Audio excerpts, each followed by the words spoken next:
Hello and thank you for tuning into this week's episode of Bite-Sized Cybercrime, the podcast where we discuss cybercrimes and cybersecurity news. This week we will be talking about malware that has been targeting other hackers and video game cheaters. It was all discovered when cybersecurity firm Sophos was asked about SakuraRAT, an open-source malware project hosted on GitHub. Apparently, it was quite sophisticated in its anti-detection abilities, and the individual wanted to know if Sophos had protections against it. A RAT is a remote access trojan, RAT, a type of malware that allows remote access into infected systems.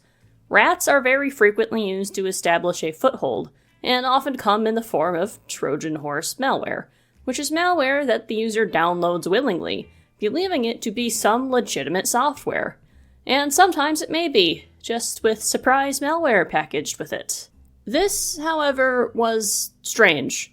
SakuraRAT itself was not actually very dangerous at all.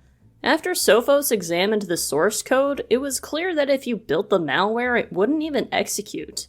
Many of the forms were just empty, and a lot of the code appeared to be directly copied from AsyncRAT, which is a rather well-known, different open-source rat. It was the Visual Basic project file where things started to get strange, however. Something complicated was discovered in the pre-build field, which is where commands that run before the project is built run. Usually, this field is used to do something like create a folder on the desktop where the project will live, but this was a lot more nefarious.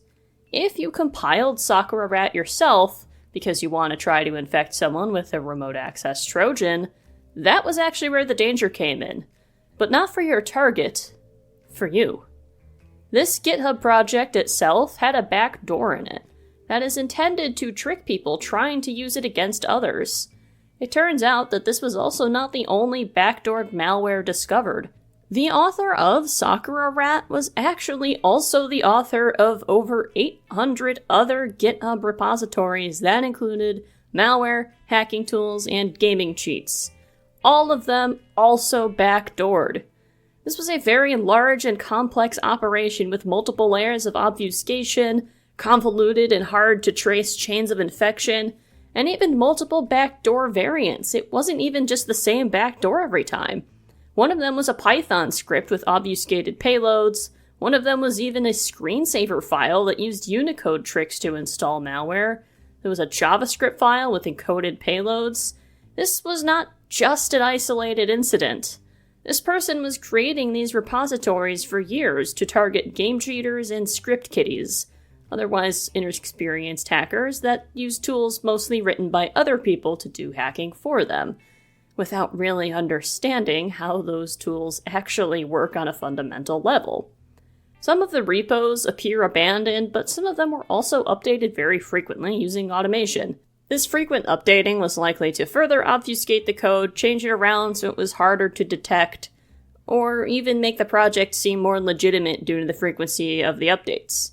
The creator also used multiple different accounts to make changes to the code, making it appear to be a legitimate project being maintained by a community of multiple people, when really it was likely one person, or a rather small group, working to maintain a ton of different backdoored malware using automation tools.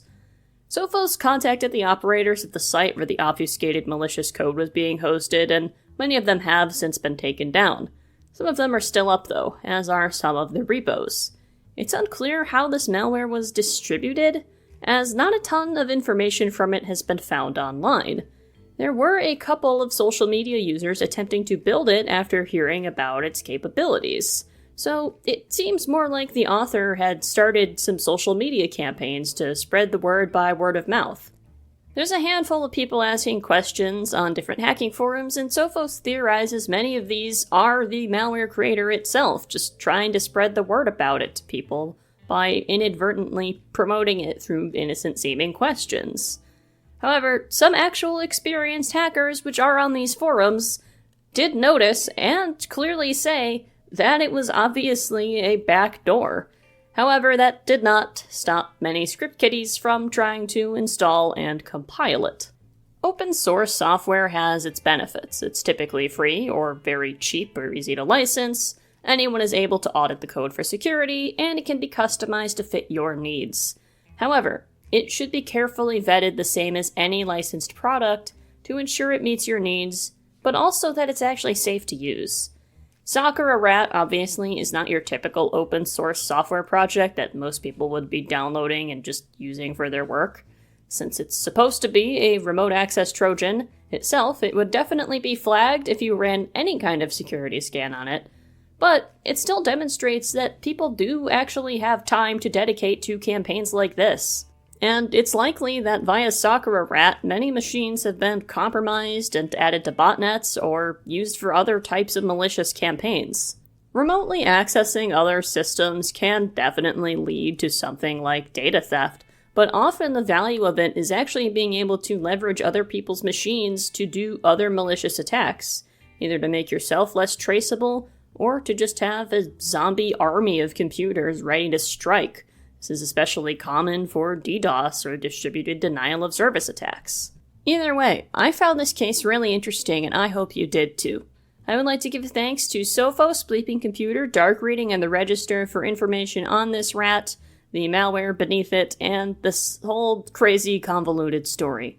And of course, thank you for tuning into this week's episode of Bite-Sized Cybercrime, and until next time, stay secure.